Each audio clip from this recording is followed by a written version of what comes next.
질문을 했다고 합니다. 그 중에 하나, 좋아하는 성경은 어디입니까? 라고 하는 질문을 했는데 1등이 시편, 2등이 어딜까요? 나오시네요. 2등이 잠언입니다. 한국 교회 성도님들이 좋아하는 성경이 시편이 제일 많고 그 다음에 잠언이 그 다음이었다 생각합니다. 저도 어려서부터 아마 잠언을 제일 많이 읽었던 것 같아요. 시편은 교도과라고 많이 읽고 잠언은 지혜의 말씀이라고 해서 초등학생 때부터 계속 잠언을 읽었었던 것을 기억합니다. 시편은 150편으로 되어 있는데 성경 중에 가장 긴 내용 가운데 하나입니다. 근데 반 정도의 시가 다윗의 시로 되어 있고 솔로몬의 시도 나오고 또 아삽이라고 하는 사람들의 시도 나옵니다. 그리고 모세의 시가 하나 나오고 바벨론으로 포로로 잡혀갔을 때의 시도 있다고 하니까 시는 150편으로 되어 있지만 150편이 기록된 것은 한 1000년의 기간 동안 기록된 것을 볼 수 있죠. 왜냐하면 모세의 시가 있고 바벨론 포로 때의 시가 있으니까요. 대부분이 다윗의 시이지만 이렇게 긴 역사 동안에 기록되어져 있고 이것을 성령의 인도하심을 따라 그 저자가 수집하고 나중에 150편으로 편집을 해 놓은 것입니다. 시편을 좋아하는 분 가운데 1장과 23장을 보는 분이 없을 겁니다. 오늘 기도하시면서 23장을 읽어주셨는데 우리 1장을 한번 보시기를 바랍니다. 시편 1장 우리 한번 같이 읽어볼까요? 시작.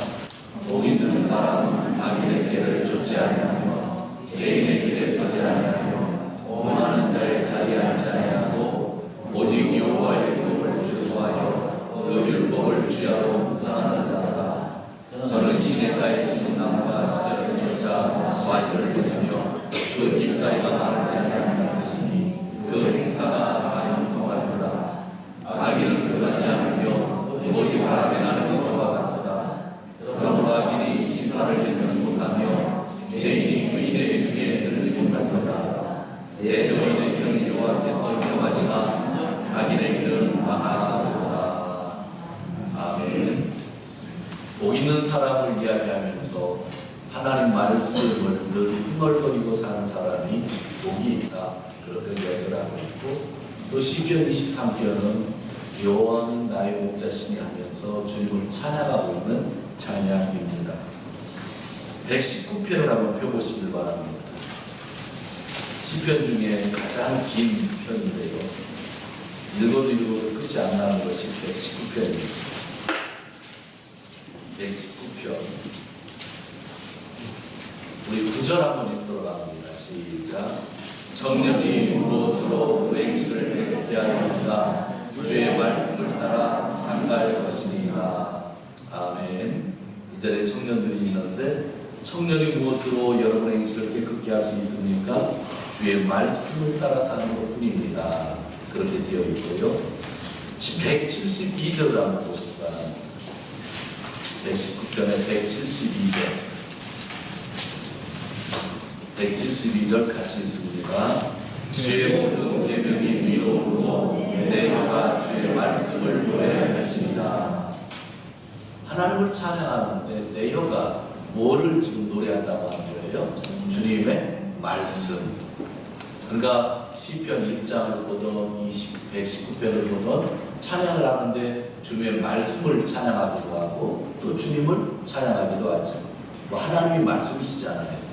그렇게 좋은 찬양시가 이 시편에 잘 나와 있습니다. 그리고 제가 올해 들어서는 묵도합시다 하고 있는 시가 시편 150편입니다. 그것을 계속 읽고 있습니다. 시편은 말씀의 중요성을 이야기하며 그 말씀과 하나님을 찬양하는 시가 수없이 많이 있습니다. 그리고 우리가 교도갈 때도 시편을 읽죠. 그래서 한국에 있는 모든 성도들이 또 우리를 포함해서 시편을 아주 좋아하는 것 같습니다. 주일학교를 다니면서 시편 1편과 시편 23편을 외우는 것은 주일학교 학생들에게 있어서 그리 어려운 일은 아니었던 것으로 기억하고 있습니다. 그러나 저는 앙케이트 조사를 결과를 보면서 마음에 생각하는 것이 있었습니다. 진짜 시편을 1편에서 50편까지 읽은 사람은 시편 좋다고 얘기 안 할 텐데 하는 생각을 했습니다. 시편의 일부분을 읽어본 사람은 시편이 너무 좋다고 했을 때지만 1편에서 150편까지 정확하게 다 읽었다고 한다면 아마 시편 좋다고 하는 사람이 반 정도 더 떨어지지 않을까라고 하는 생각을 해보았습니다. 시편에는 참회시가 있는데 우리 51편을 한번 보시기 바랍니다. 51편.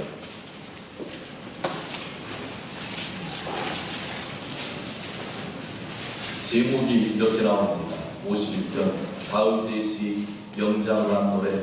다윗이 밧세바와 동침한 후 선지자 나단이 저에게 온 때에 불렀던 시입니다. 3절에 보면 대저 나는 내 죄과를 아오니 내 죄가 항상 내 앞에 있나이다. 죄를 졌다는 걸 고백하고 있죠.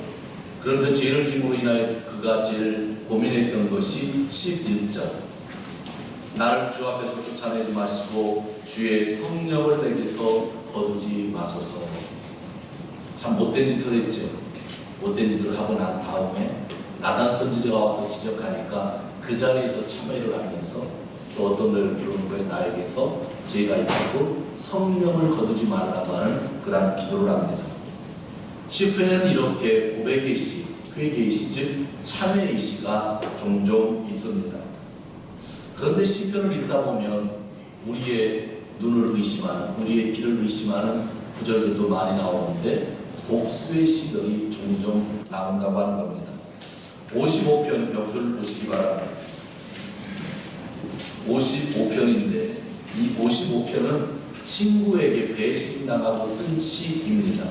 즉 친구에게 배신당하고 쓴 시이며 노래인데 23절을 보시기 바랍니다. 제가 앞부분을 읽습니다. 하나님이여 주께서 저희로 친구 즉 원수로 파멸의 웅덩이에 빠지게 하옵소서. 친구에게 배신당한 건 분명한데 그가 시를 지으면서 지금 하나님께 기도하면서 내 원수, 내 친구를 파멸의 웅덩이에 넣어주세요 라고 그렇게 기도를 하고 있는 거죠. 여러분 아름다운 신중하라는데 저주를 하는데 누가 저주를 하냐면 하나님이 세상에서 가장 마음에 들었다고 하는 다윗이 지금 저주를 하고 있는 겁니다. 69편을 보시기 바랍니다.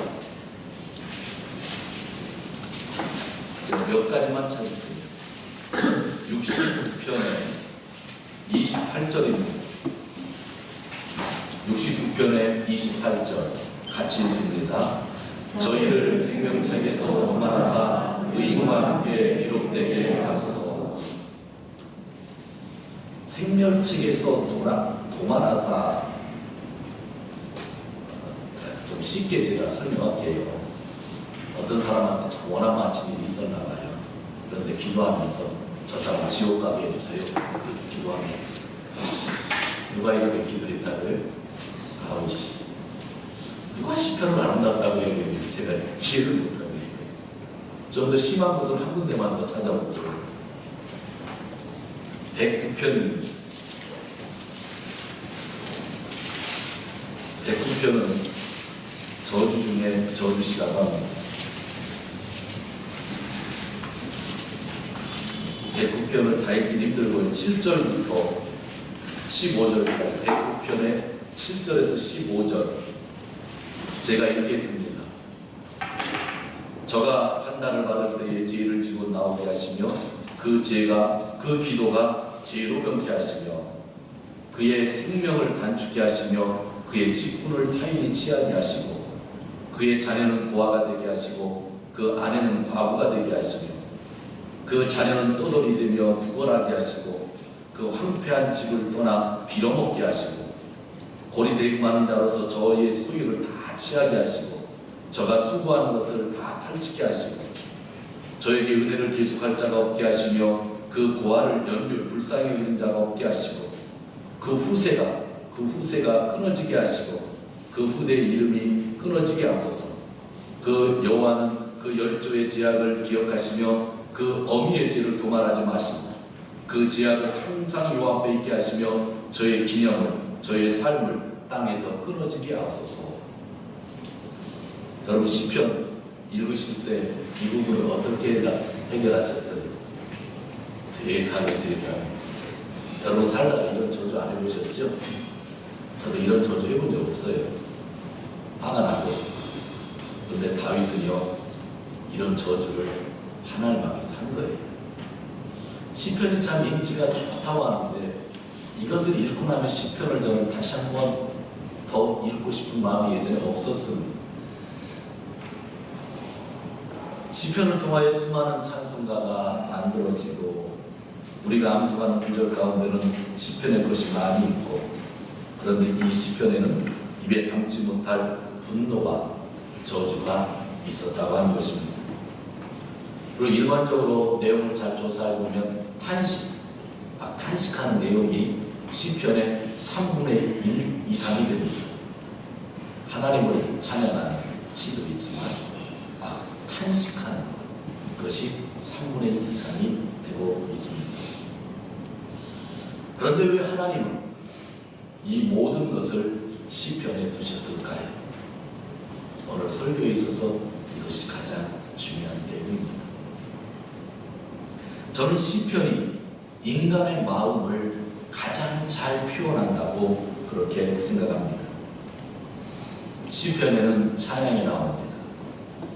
시편에는 감사가 나옵니다. 시편에는 참회가 나옵니다. 시편에는 탄식과 절망이 나오고요. 시편에는 또 눈물이 나오고 분노가 나오고 저주가 있습니다.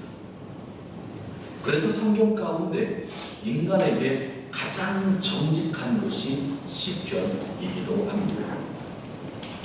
이러한 시편은 오늘 우리에게 무엇을 알려주고 있는 것일까요?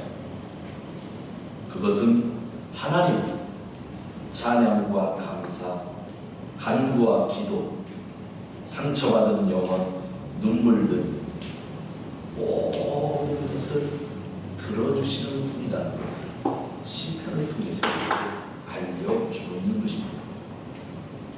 여러분이 누구를 미워하고 있는데 하나님께 기도할 때에 미움을 감추고 기도할 수 있습니다. 그렇다고 해서 하나님이 여러분 속에 있는 미움을 모르실까요? 저 사람이 길 가다가 넘어졌으면 좋을 것 같은 마음이 든 게 있어요. 그런데 하나님은 과연 그것을 모르실까요? 하나님은 전부 알고 계시다. 그래서 시편은 하나님이 나에 대해서 전부 알고 계시기 때문에 나의 전부를 오픈하면서 기도하고 노래하고 찬양하는 그러한 것을 우리에게 보여주고 있는 것입니다. 사랑하는 성도 여러분, 우리 인간은 하나님 앞에서 가장 솔직해야 합니다. 우리가 하나님 앞에 나와서 기도할 때요, 혹시 여러분 이런 마음이 있지 않았어요? 슬프고 분한 마음이 깊어져. 어떤 사람들은 저 벌을 받았으면 좋겠다. 저 사람이 벌 받으면 수화가 될 것 같은데. 또 어떤 사람은 저 집은 좀 망했으면 좋겠는데. 가게 하시는 분이면 옆집이 비정상적으로 장사를 하면 저 법을 어기면서 장사는 저 집은 망했으면 좋겠는데. 내가 천국 갈 것은 분명한데 천국 가서 저 사람 보기 싫으니까 저 사람은 천국 안 갔으면 좋을 텐데. 저 사람이 나에게 일이라는 악을 행했는데 하나님이 저 사람에게 한 7배로 갚아주셨으면 좋겠는데. 성도 여러분, 사람들 앞에서는 인내를 해야 할 때가 많이 있지만 어떻습니까? 하나님 앞에서는 솔직한 내 마음을 오픈하는 것이 참 중요하지 않을까요? 다윗은요, 사람을 보는 앞에서 저주를 보이지 않았어요. 그런데 저주하지 않았다고 해서 그 마음의 상처가 다 강한 것은 아니잖아요. 없어진 건 아니잖아요. 그런데 하나님 앞에서는 입을 열고 그대로 얘기를 했던 거예요. 그 시편에는 찬양도 있고 감사도 있고 기도도 있고 분노도 있고, 그래서 저주의 말이 들어간 것이 있다고 하는 것입니다. 사람 앞에서 내 마음을 내어놓으면 여러분 이익을 볼 때가 많습니까? 손해를 볼 때가 많이 있습니까?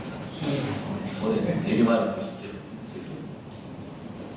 왜냐하면 내가 피해를 받았음에도 불구하고 내가 믿음이 없다는 소리를 더 듣게 되는 거예요. 그리고요, 내가 잘못 없는데도 불구하고 내가 내어놓으면요, 인간관계가 깨지더라고요. 참 내가 잘못하고 인간관계가 깨지는 건 괜찮은데, 나는 진짜 잘못한 게 없는데 일방적으로 당하기만 했는데 내가 마음이 아파서 한마디 했다고 그냥 인간관계가 깨지는 건 참 우리 많이 보았잖아요. 그리고 작게 말하는 것이 확대되기도 합니다. 저주하는 말을 하면 명예의 손이 되어 벌금을 물기도 하죠. 나는 계속 명예의 손을 당했는데 내가 좀 심하게 말을 했다고 나만 가지고 뭐라고 하죠. 그 누구에게도 말을 할 수 없고, 그리고 또 신앙인들은 교육을 너무나 잘 받아서 사람에게 하지 못하는 말을 하나님께 했다가 큰일 나는 줄 알고 또 하나님 앞에는 철저하게 자기를 포장하고 있습니다.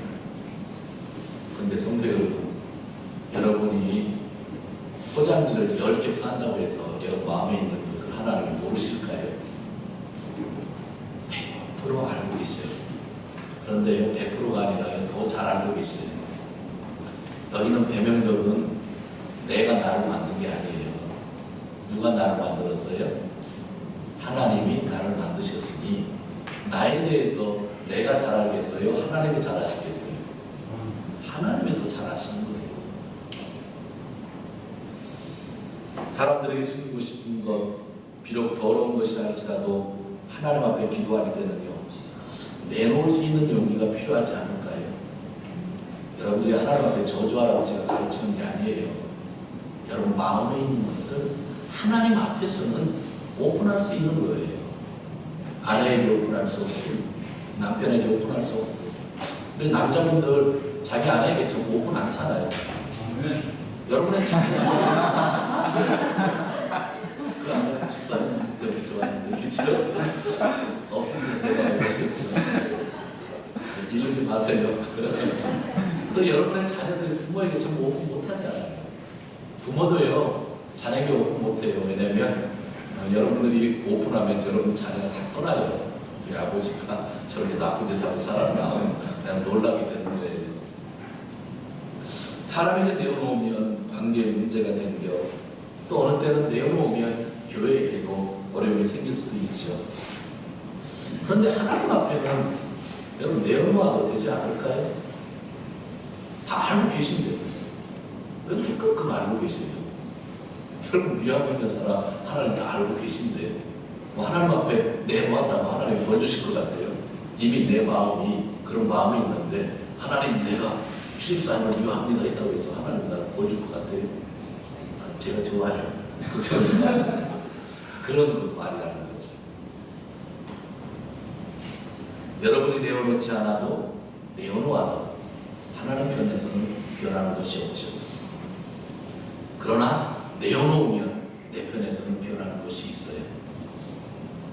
하나님이 나를 받아주신다고 하는, 하나님이 내 모든 것을 들어주시는 분이라는 것을 내가 깨달을 수 있기 때문이죠.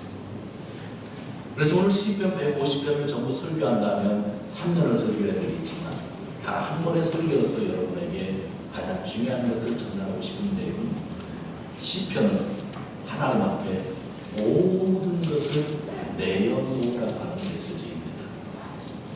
거기에 있는 다윗을 보면서, 솔로몬을 보면서 내용을 보고 우리가 연구하는 것보다 수많은 사람들이 하나님 앞에서는 너무나 솔직하게 자신을 내어놓은 것이 성경 안에 있다고 하는 것을 우리가 알 수 있다고 한다면, 그 누구에게도 내놓지 못하는 문제들을 우리가 하나님 앞에는 내어놓을 수 있다고 하는 것입니다. 왜 우리가 모든 것을 내어놓을 수 있습니까? 하나님은 모든 것을 들어주시는 하나님이시기 때문입니다. 여러분 오해하지 마시기 바랍니다. 사람들을 미워하며 살라는 것이 아닙니다. 죽을 때까지 용서하지 말라는 것도 아닙니다. 하나님은 모든 것을 다 알고 계시니 모든 것을 들어주시는 하나님께 좀 더 솔직하게 우리가 나갔으면 하는 생각입니다. 여러분 친구 중에 누가 제일 친해요? 대화를 하는데 서로 잘 아는 친구들이 친한데 시골에서 사는 친구들이 10년, 20년 안 보다가도 한 일주일만 보면 갑자기 더 친해지는 경우가 왜 그래요? 서로 너무 잘 알거든요. 어렸을 때 말씀도 같이 피우고 다니고 어디 가수원 가서 사과도 같이 따먹고 막 그런 거 있잖아요. 엄마 아빠 돈 몰래 훔쳐다가 같이 저녁 사 먹고 저 같으면 집에 있는 비누 갖다 팔아서 과자 사 먹고 친구랑 같이 있다가 말이죠. 그리고 땅굴 파서 숨기도 하고 남의 집에 가서 어디 저 산에서 치코리도 같이 캐고 서로 너무 잘 알아요. 그러니까 10년 안 보고 20년 안 봤다가도 1시간만 앉아있으면 팍 정이 팍팍 들잖아요. 왜 그래요? 너무 잘 아니까. 왜 우리가 하나님 앞에 가끔 이렇게 이거 어렵다 하는 느낌을 여러분들 가지세요? 하나님이 멀리 있는 것 같은 생각이 드셔요? 그렇게 하나님 우리를 사랑하셔서 예수를 보내주셨는데 하나님은 다 알고 계신데도 불구하고 우리 스스로가 하나님 앞에 오픈하지 않았기 때문 아닌가요? 부끄러움까지도 부족함까지도 아직 해결되지 않은 것까지도 하나님이 다 알고 계시니까 우리의 것을 오픈한다고 하면 하나님과 우리의 관계가 진짜 다윗과 하나님의 관계처럼 변하지 않을까요? 하나님 왜 그렇게 다윗을 칭찬했을까요? 왜 내 마음에 든다고 했을까요? 그런 하나님 앞에서 정직했기 때문이라는 거예요. 사람들 속에서는 어쩔 수 없이 좀 포장을 해야 되는 모습이 있을지 모르지만 하나님 앞에서 포장한다는 포장된 일이 아니잖아요. 시편 150편을 읽으면서 진짜 여러분들이 이러한 것들을 다시 한번 발견했으면 좋겠어요. 저주시를 보면서 왜 저주하는지, 분노가 나오면 왜 분노를 하는지 막 그렇게 어려워하지 마시고 하나님 앞에 내 모든 것을 내어놓을 수 있다고 하는 것이 얼마나 큰 축복인지를 배울 수 있으면 좋겠다라는 생각을 합니다. 저는 여러분이 늘 시편을 읽으면서 진짜 하나님을 체험했으면 하는 생각이 너무나 간절합니다. 한 가지 시화를 들고 예화를 들고 말씀을 정리하려고 합니다. 답은 다 제가 전했기 때문이에요. 한 20여 년 전인데 전에 있었던 교단에서 지방에 여성이 수련회가 있었을 때입니다. 아이지현에 제가 있었는데 지방에 있었던 데는 수련회에 있었던 미에현이니까 미에현으로 온천지로 수련회를 갔습니다. 장소에 도착해서 얼마 되지 않았는데 교회에서 전화가 왔습니다. 어떤 사람이 교회에서 장례식을 하고 싶다는 것이었습니다. 그런 중요한 부탁을 드리면 제가 특별하지 않은 한 거절할 이유가 없기 때문에 수련회를 뒤로 하고 교회에 혼자 돌아갔습니다. 한국에서 일본으로 수술 받으러 갔다가 돌아가신 분입니다. 아이지현에는 후지카 에이세 다이가쿠 교육원이라고 아주 좋은 종합병원이 있습니다. 거기로 오신 거죠. 백혈병이셨는데 마지막에 폐렴으로 돌아가셨습니다. 그 당시 55세의 여자 집사님이셨고 이름도 제가 기록해 놨습니다. 그 가족들의 이야기를 들으면 너무 마음이 아팠습니다. 인간의 실수와 또 실력 부족이 그 집사님을 빠른 죽음에 빠지게 했음을 알 수 있었기 때문입니다. 20여 년 전, 지금은 어떤 병원으로 이름이 바뀌었는지 모르지만 그 당시는 한국 성모병원이었는데 한국 성모병원에서 사용하는 그 약이 일본에서는 사용하지 않은 앓는 그런 약, 그러니까 아주 옛날 약이죠. 옛날 약을 사용하고 있었던 것이죠. 그것으로 치료를 받았는데 차도가 없었어요. 그런데 거기에 불구하고 폐렴이 있었음에도 불구하고 그 사실조차도 성모병원은 몰랐습니다. 상태가 너무 심해졌기 때문에 재정적으로 그렇게 어려운 가정이 아니어서 일단 일본으로 왔고 일본에서 치료를 받으시다가 합병증으로 그렇게 돌아가시게 된 것입니다. 그 충격을 그 가족들이 어떻게 이해할까요? 남편은 집사였고 부인보다는 신앙이 약한 것 같았지만 물론 자녀들까지 모두가 예수님을 믿고 있습니다. 그러나 갑자기 찾아온 가정의 어려움에 모두들 힘들어했습니다. 이 어려움이 없었으면 참 좋았을 것 같아요. 예수님도 잘 믿었지요. 삶도 진짜 하나님 복 주셔서 아주 잘 사는 가정이었고, 그 당시 부산에서 학원에서 두 번째 큰 학원들을 몇 채 가지고 있었을 정도니까 아주 윤택한 삶을 살았습니다. 그런데 어려움을 겪은 병원에 입원했더니 한국의 그 당시 의료 수준 때문에 백혈병약에 쓰는 약도 옛날 것이고 폐렴이 걸렸는데도 병원 측이 할 수도 없어요. 마지막에 일본을 와서 돈이 많이 썼는데 돌아가신 거죠. 여러분, 그런 상황에서 예수님을 계속 믿는다고 하는 것이 참 힘들 것 같아요. 그 부인은 부인이지만 그 남편, 부인 때문에 예수님을 믿기 시작했는데, 기도를 했는데 모든 성도들이 함께 했는데 그런 일이 있으니까 그는 아마 마음에 작정했을지 몰라요. 내가 내 아내가 죽으면 교회를 떠나겠다, 그런 생각을 했을 겁니다. 그 여자 집사님이 죽기 전에 병원에서 시편을 계속 읽었습니다. 그리고 말씀을 붙잡고 계속 기도했습니다. 특히 그 남편의 신앙과 가족들을 위해 내가 죽으면 가족들이 교회를 떠날지 모른다는 불안함이 있었기에 이 죽음이, 이 어려움이 가족의 은혜가 되게 해달라고 그런 기도하면서 시편을 계속 읽었습니다. 그 집사님이 죽기 전에 꿈을 꾸었고 그 꿈 이야기를 아침에 가족들에게 했습니다. 자기가 죽는 꿈을 꿨다는 거예요. 가족들이 얼마나 놀라겠어요. 마음에 다짐 각오를 하고 있었지. 근데 자기가 죽는데 죽는 모습이 이렇게 보여서 장례식하는 모습이 나오는데, 장례식 날 사회를 보는 사람이 자기 교회 담임 목사가 아니더라는 거예요. 그래서 그 담임 목사는 이렇게 생긴 사람이다, 목사는 그렇게 설명을 했다는 거예요. 그리고 그 예배당은 2층이었다, 그렇게 이야기를 가족들에게 했다고 합니다. 가족들이요, 제가 심호하던 교회에서 장례식을 하는데요, 2층 예배당에 올라오고 너무나 놀란 거예요. 돌아가시는 그 집사님이, 그 어머니가, 그 아내가 꿈에서 얘기한 그 내용의 분위기 예배가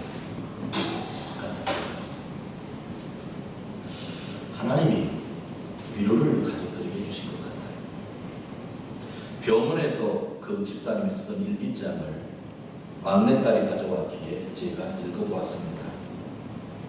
그 안에는 여러 글들이 있었는데 중요한 내용은 그의 마지막 소원은 모든 가족들이 예수님을 잘 믿게 해달라는 것이었습니다. 그리고 나머지 가족 정도에 대한 다짐도 글에 써 있었어요. 내가 죽고 난 다음에 예수님을 떠나면 어떡할까 하는 게 너무나 걱정이 되어서 그렇게 기도문을 썼던 거죠. 그리고 놀라운 것은 그 일기장에 쓰여진 성경 구절이었습니다. 몇 구절이 있었는데 그중 유독 한 구절만큼은 몇 번이고 반복해서 쓰여져 있었습니다. 그의 일기장이 그 구절로 가득 채워졌다고 해도 과언이 아닐 정도로 그 구절만 계속 썼습니다. 나의 힘이 되신 여호와여, 내가 주를 사랑하나이다. 요 구절만 시편 18편 1절의 구절인데 이 구절만 노트에다 빼기 씁니다. 이것은 다윗이 모든 원수와 또한 사울에게서 하나님의 도움으로 승리했을 때 부른 찬양입니다. 그 따님이 저한테 이 노트를 갖다 주신 이유는 사실 그 가족들이 예배당에 올라와서 어머니가 본 꿈 얘기 때문에도 놀랐는데 또 하나 놀란 것이 있기 때문입니다.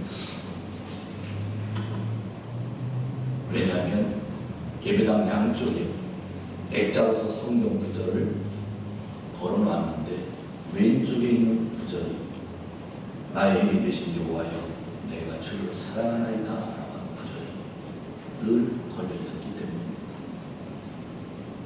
가족들은 거기에서 어머니가 돌아가시고 아내가 죽은 것 때문에 슬퍼했지만 하나님이 살아계시다고 깨닫고 장례식을 통해서 그들이 고백을 했습니다. 진짜 하나님은 살아계시고 하나님은 들어주시는 이유 앞으로 하나님 잘 믿겠다고 장례식이 끝났거든요. 장례식 끝난 다음에 다시 한번 가족들이 오셨는데 좀 시간이 지나서 한국 갔다 오셨는데 그 돌아가신 데 어머님이 권사님이셨는데 추명교회에 다니셨던 것 같아요. 그 권사님 오셨는데 참 기도 많이 하시는 좋은 어머님이셨습니다. 믿음이 흔들렸던 그 가족, 특히 남편은 그의 아내의 꿈과 성경 구절을 통하여 주님이 그 가족들과 함께하여 주신다는 확신을 가졌습니다. 어떻게 이러한 일이 일어났을까요? 어려움 속에서 다윗에게 승리를 주신 하나님, 모든 것을 들어주시는 하나님이 그들에게 찾아오셨기 때문입니다. 그녀의 마지막 기도가 노트에 기록되어 있었습니다. 나의 가족이 예수님 잘 믿게 하여 주시옵소서.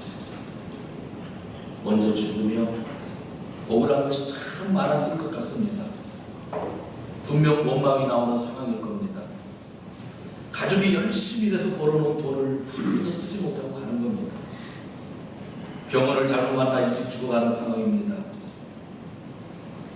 그리고 더 힘든 것은 잘 믿던 자기가 죽으면 교회를 비판했던 남편이 완전히 교회를 떠날 것 같은 상황입니다.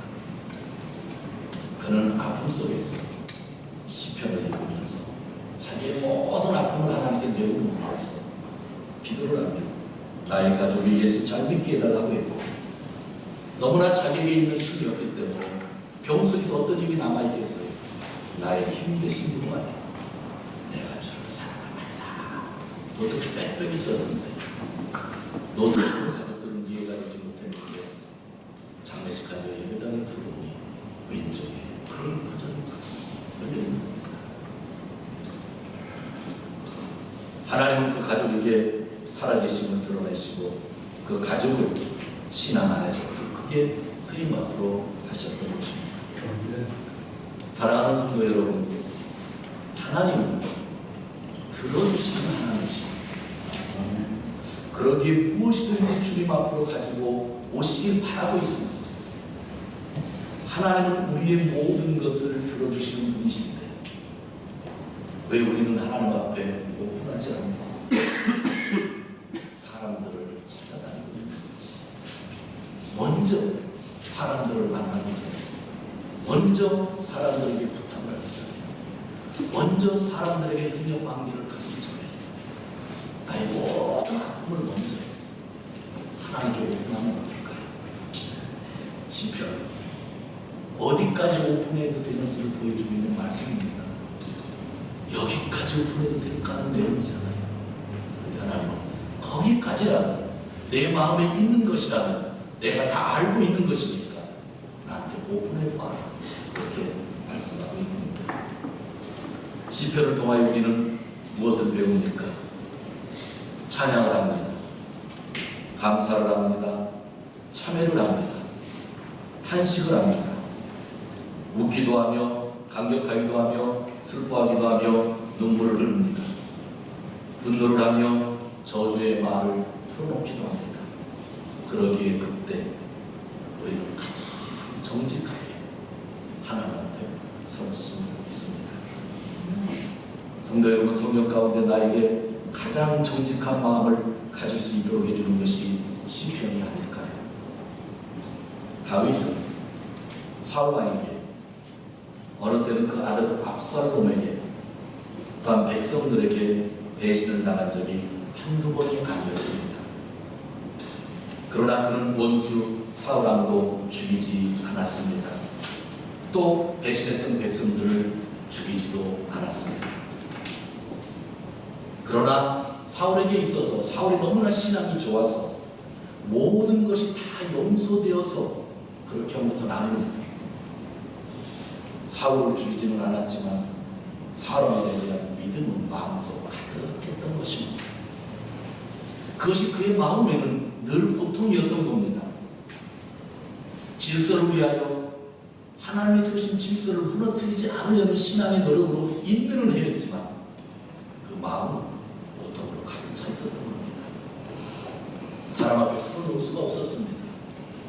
그래서 그는 하나님 앞에 전부 풀어놓은 겁니다. 자기 아들에게 배신을 당하고 광야로 쫓겨났던 바오셋이가 성경에도 나옵니다. 얼마나 마음 아프겠습니까? 그런 마음을 아들을 향하여 저 죽일 놈이라고 하지 않고 하나님 앞에 풀어놨다고 하는 것이 시편의 얘기입니다. 사랑하는 성도 여러분, 마음속에 숨겨진 것을 상처를 사람들에게 풀지 마시고 모든 것을 들어주시는 하나님 앞에 푸시고 예수님의 복음의 말씀대로 살아가시는 귀한 성도님들 되시기를 주의 이름으로 축원드립니다.